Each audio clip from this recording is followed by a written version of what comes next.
Hi guys, welcome back. It's AJ, sometimes Sasha, sometimes Ashley. And today I want to talk to you guys about my struggle, my experience, and my recovery with dealing with mental health issues. I want to share my story about and put out there in hopes that anyone else who is struggling or has struggled or thinks they're struggling doesn't feel alone in their journey and they can understand that I'm just like them and I'm one of the happiest people I know at times. So here we go. Start to talk about something. Disclaimer, I am super good right now, so I don't want anyone to take this video and start to feel like weird or sad or think that it's like a cry for help. Like right now I am so good. I have tools and a community and friends, and I did the steps that I needed to do to make sure that I was okay. So just we're here to talk about the story. Just wanted to let everyone know that it's not like I'm like, oh my god, like come help me. I'm okay right now. Cool. As a preteen, I was self-mutilating. That eventually led to me trying to commit suicide, not once but two times. And the way that I got there was I just kind of grew up in a really adverse background. I don't want to talk about it on camera just to kind of have some privacy for my family and everything. But I just had a really adverse family history and family background. I was going through a lot of self-identity issues at that time. Being bisexual wasn't really something that people talked about. Like the LGBTQ movement was just, I don't even think it was really a thing back then. Like it was kind of like still very taboo to like someone of the same sex. So I was going through identity issues with that because from a very young age I knew that I also liked girls the same way I like boys. But I lived in like a very like Bible Belt household, and also in the African American community, like homosexuality is not really a thing that they recognize as being normal. So I was going through self-identity issues with that and like trying to like knowing something about myself, but then also like telling myself like, no, this is wrong. You're just crazy. You're just weird. Like it's just a phase. I was also going through self-identity issues with my race. I spoke very proper. I did very well in school. I was very much attracted to more like mainstream things, which kind of more had a European pop influence. But I mean, look at me. Like, I'm dark skinned. I have short, super kinky curly hair. And, I came from a single family home. So I had a lot of self identity issues with being told by other African Americans that I was acting like a white girl, and then looking at the white community and seeing just like physically with my eyes, like I don't fit in there. So lots of self-identity issues around that, and like, what was it acceptable for me to act like as a person just because of my skin color, and what wasn't, and what felt natural, and trying to fight that, or being as natural as I was, and like getting backlash from the people that looked like me and that, lived with me and things like that. And then also just normal everyday preteen things, like you have hormones, you're going to school, and like we all know that kids can be mean. I was bullied from a very, very young age. I was actually bullied in elementary school. So I just had all these things going on with me. And at that time, at that age, I did not have the tools to cope with what I was feeling. I didn't have the language to speak about it with anyone else. So I just kind of felt like I had all this stuff like stuck inside of me and I didn't know how to get it out. And that is what is eventually led me to self-mutilation. And what I mean by that is I started cutting myself. I started slicing my wrist because I was doing it so often after a while, because it was like a stress reliever of some kind. It was like this way for me to like physically feel here, how like on my body, like in my person, the same way that I felt inside my brain. And it's almost, well, I don't know how anyone else's experience is, but for me it was almost kind of therapeutic, because like, you slice and it's like all the pain and like all the like the craziness and confusion and like turmoil that you're feeling up here, like all of a sudden you can't focus on that because like you're focusing on this pain, this like little tingling pain that's happening here. And then like you see the trickle of blood come down, and it's almost like this moment that, at least for me again, that like you could just breathe, and it was like I can focus on this here, and not this up here. And that went on for a while. I actually even had a little kit, like back in the day. We used to, like in the 90s, like the early 90s, we used to have like these, like this little bunny, and he used to say like mean quotes and stuff like that. It was a total Hot Topic Spencer's thing. And so see, they would have like, just different types of memorabilia with this like little bunny saying, like looking super cute, saying like really shitty things. And so I had a tin from that, from when I bought cement, and I actually turned it into like my cutting kit. And so inside the kit, I had a little piece of cloth to hold my arm, actually, once you're bleeding, because you can't use toilet paper, because if you use toilet paper and then people see it in the trash, they're going to know there's blood, and people will start asking questions. So, like, you cut off a little piece of cloth. Then I had a few different razor blades that I'd broken off of shavers and put them inside there. And I even had a little bottle of alcohol, like, and I just kept that hidden in my room. And, yep, I started cutting in middle school. And I mean, all the cliche things you hear about it happen. I started wearing a lot of bracelets. Like at this time too, I was just getting into like electronic stuff. But I started wearing a lot of bracelets on my arms so people couldn't see the scars. I would wear long sleeve shirts. Like, in the middle of summer, like you're just always with a sweater and shorts. And it was a secret for a while. Maybe some of my friends had noticed. If they had, they never said anything to me at that time. But it wasn't. And during this time, actually, before my mom even found out about the cutting, I had already attempted suicide attempts. I'm about to like put this out there, but I want to put it out there because other people need to like know that it's not just them.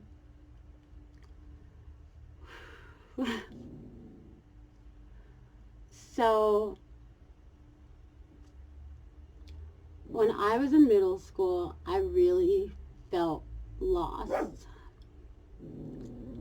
I felt like I would never know what it felt to feel normal. I had already suffered a pretty traumatic childhood. I was not happy. Even though like I was like a super like cheery girl, like super fun, super happy like at school, and I did sports, I was in SGA, like I was super involved, but just it felt like it was just like an act, like like every day was an act to just smile. I did not feel like I had good friendships. I felt like they were all superficial. Like I mentioned before, I was going through a lot of self-identity issues. And I hated my home life. And so there was a point where I decided that all the pain would only stop if I was dead. And not only just my pain, but I literally felt like no one would miss me if I was gone. And that maybe some people would be better off without me if I was gone. And so I, as a pre-teenager, tried to kill myself.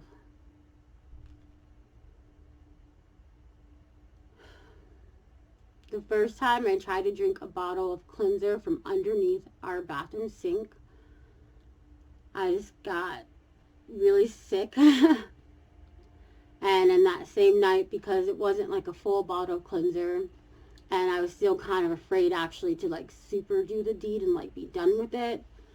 Like, I guess you'd kind of say I was like testing death. So I drank some of this bottle, it wasn't full, and then I tried to inhale a bunch of different like sprays in the bathroom, like hair sprays and whatnot. I just got super fucking sick. No one in my family noticed. It wasn't, like, the first time wasn't really a big deal. And then the second time, which a lot of people don't know about this, so For those of you who are going to find out, don't worry, it happened. And then the second time, probably months later, I decided I wasn't a pussy anymore, and that I was brave enough finally to like just take my own life and end the pain and just be done with it all.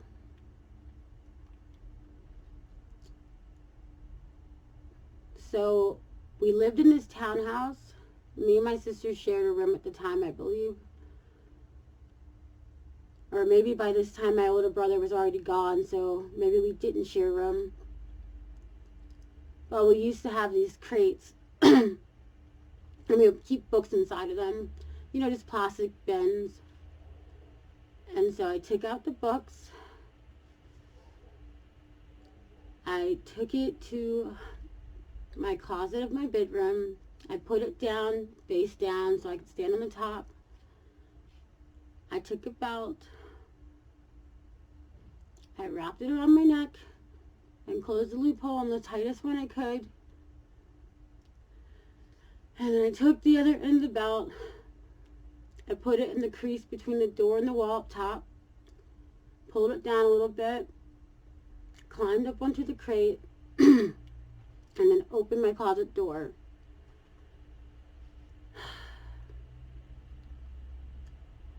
And yeah.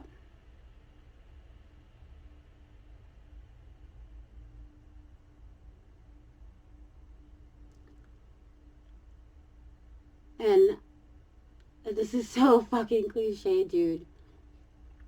It's not like a white light. It's, at least the way I would describe it, it's more just like you're engulfed in a white noise, like a white fuzz. Like it's bright, but not necessarily white, just like bright. And you just feel like everything just feels buzzy, fuzzy all over. I felt that way maybe for, I mean, honestly, I don't know how long I felt that way. I never checked the time, but I just remember feeling that. And the next thing, blackness and just my head hurting. And I got up. I woke up. I was on my bedroom floor. The belt had slid down. The crate was actually knocked over. And I just remember not hearing anyone say this or seeing this, but just kind of feeling this message of like, you're not gonna die. So stop trying. You got shit to do here. Like, this is not, you're not dying, so stop. And that was like so fucking cool. And after that, wow, I haven't really told a lot of people that experience. Only a few. And after that, I stopped trying to off myself. It still took a little bit for me to stop cutting myself. And that was like my real, like, in the face, like, deal with, like, shit, you're fucking so depressed and so sad with your life that you want to kill yourself. Like, we gotta figure out what's wrong with us. And kind of fucked up with the way I think and how I handle emotions and my triggers and whatnot. But after that, my brush with death and being kind of told in some mystical way, like, hey, you're not going to die, I stopped trying to cut myself. I stopped trying to off myself. And I tried to lead a pretty normal teenage girl life. As normal as one, I mean, I was a high school cheerleader, on and off. I was still in SGA. I loved learning. But my depressive habits still continued on, just in different ways. So I kind of, instead of cutting and trying to commit suicide, I found drugs, dudes, and booze. I eventually became a teen at risk. I was partying all the time, trying drugs, having risky fucking sex with boys. I was skipping school. And for a while, I just chalked it up to, like, oh, this is just my self-identity issues, and like, oh, it's just like I'm a normal teenage girl going through something. But I never really thought about how my behaviors were triggered by my mental illness and my mental health issues, and how that affected just me taking care of myself, like, in life. Um, so even though at a young age I had my brush with death, I still wasn't doing the work to get over or to work on my mental health issues.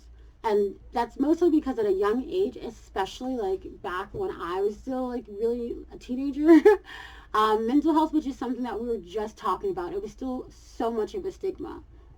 It wasn't until my two friends that were going off to college, they were both taking psychology classes because they were going to be social workers, that as they started to share their knowledge and the information they were getting with me, that I really started to understand that I super fucking had like some issues, and that I needed to work on those things. And that, I had a traumatic childhood, and because there were certain things missing that I was never taught, like in a home atmosphere, of course that's why I act out in this way and this way and that way.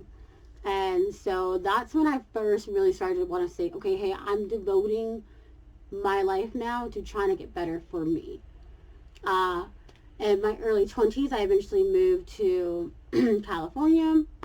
That didn't work out, and that started to really fuck with my mental health. And I still, I knew I had mental health issues, but I still at this point didn't have tools to deal with them. Kind of sucked, and I slowly felt my mental state decline.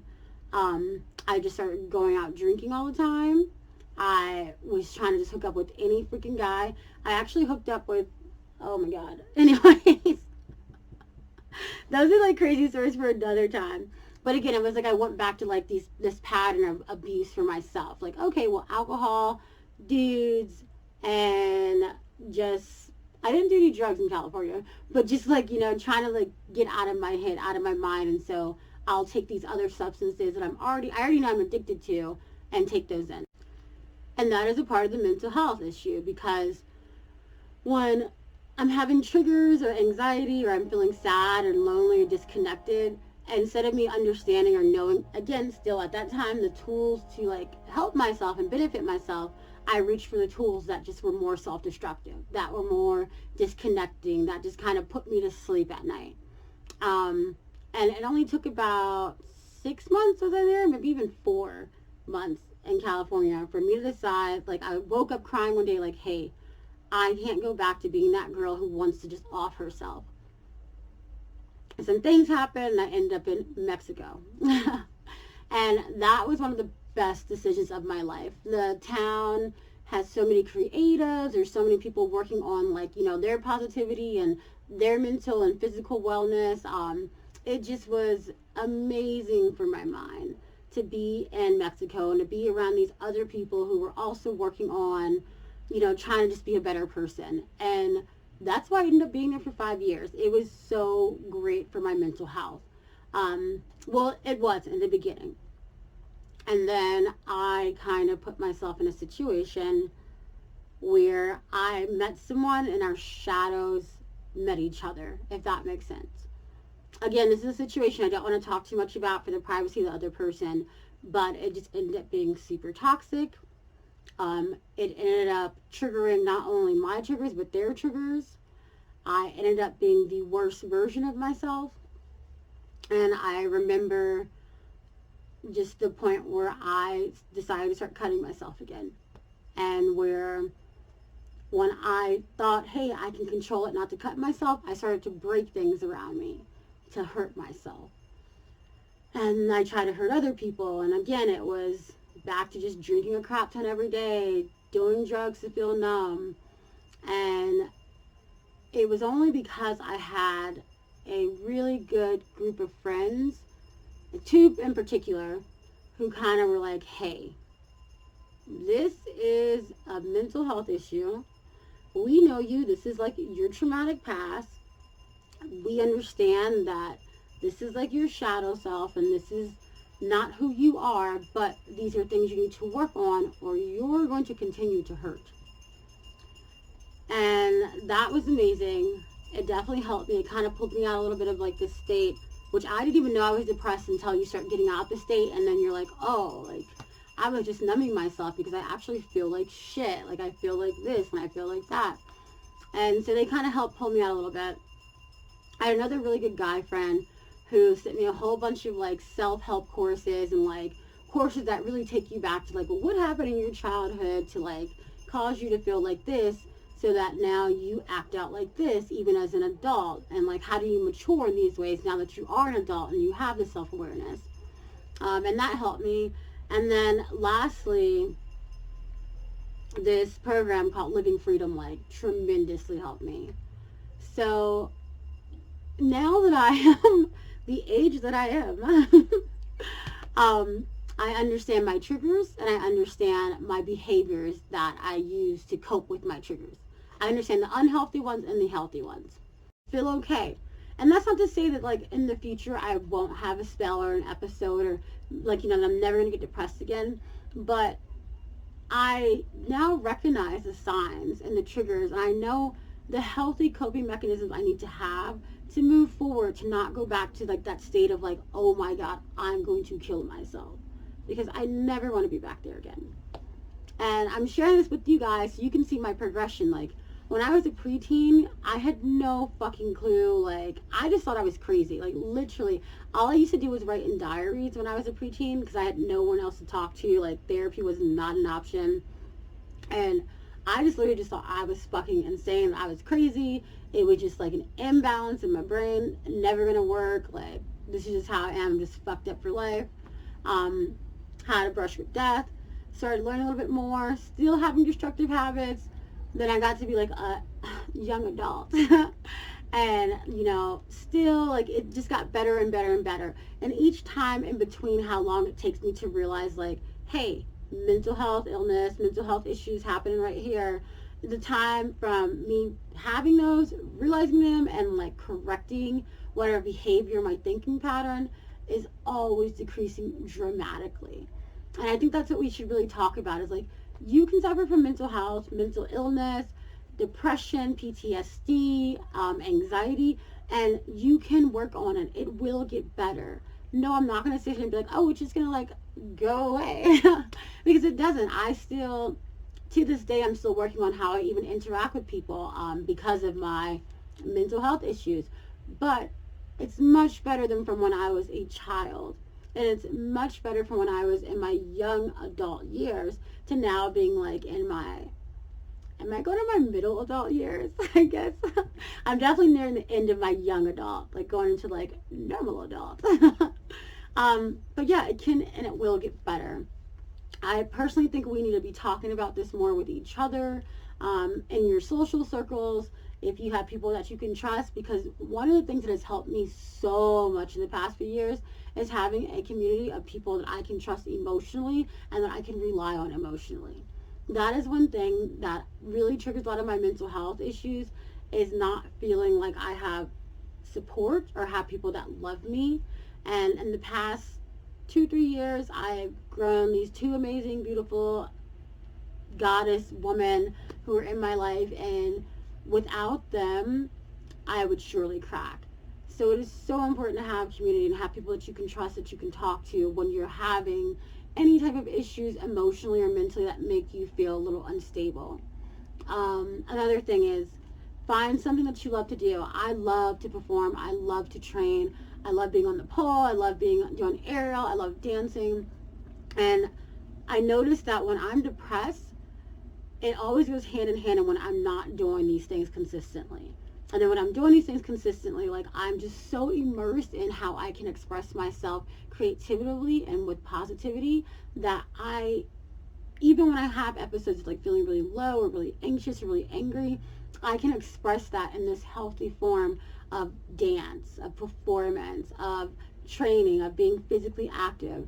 And that also helps tremendously. And I would just say educating yourself. Like, I am always looking up books that I can read, courses I can take. Whenever my friends have information, I'm just so quick to like, yum, yum, yum, yum, yum, give me all that information, yum, yum, yum, yum, yum. Because the more that I know about mental health and mental illness, traumas, triggers, and how to cope with them, the easier I can pinpoint when I'm having a trigger, or when I'm feeling a trigger more so. I can pinpoint when my emotional state isn't where it should.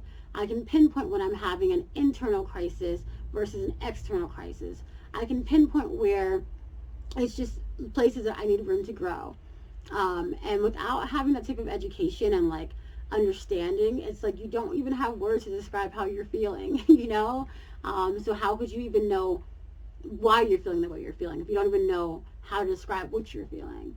And a lot of things that happen to us as adults, like a lot of the reasons that adults can't function in certain ways in a healthy manner is because of something that happened in their childhood that they didn't resolve or that they didn't work on that grew with them into being an adult. And then you got adults like me that are fucking crazy. Not crazy, but like, you know, that just have shit they gotta work on. So yeah, that was my story. I wanted to share it. I don't know how this video is going to come out, so we're going to see, because I just kind of rambled. And yeah, I just want people to know you're not alone in this. If you ever feel sad or super angry to the point where you can't control it, or anxious, or just like really low, talk to someone. You can talk to me, and it's not to like sympathize with you, it's to empathize with you. Like, I've been there. I've done that. Like, and I'm still there. Still doing that. And all we can do is just love each other, love ourselves, see our wounded inner child for what they are, work on them, and be the adult that they didn't have. And just understand that we're only fucking human. We're only human. And the brain is like this, in my opinion, this biomechanical computer that we feed it the program. So if the program that we got when we were young kids was fed into our brains and we don't even realize that, and we grow into adults and we're just like, well, why do I like act like this? Like, how come I can't just walk away like everyone else? Like, look at your program. And once you can take that out and you're like, oh, this is why. Oh, because I have this abandonment issue, and so I act out in this way because I don't want people to love me, or I want to push people away before they leave me. Okay, cool. Well, now I can put this in, like this new program, like, people do love you and you don't have to push people away. Like, you know, and it's an everyday type of tarea. Like, it's an everyday thing you have to do. And the great thing is that you will see progress, and you will feel better, and you will love yourself more, even more so in those times where like you feel so low, because now you can recognize like, hey, this is not necessarily me, it's just something I'm feeling in this moment, and now I know how to work past this. I know how to keep moving. I know that tomorrow's not just going to be a shitty day, that I'm in control, I'm in power. And yeah, hopefully you guys got something out of that. If anyone else wants to share their stories, I would love to hear them. If anyone wants to ask me more about my stories and what I went through, I would love to hear it. There's some things I didn't want to share publicly online, but if people have private questions, totally open as always to talk about them. And yeah, we'll see what the next vlog is going to be about. Bye!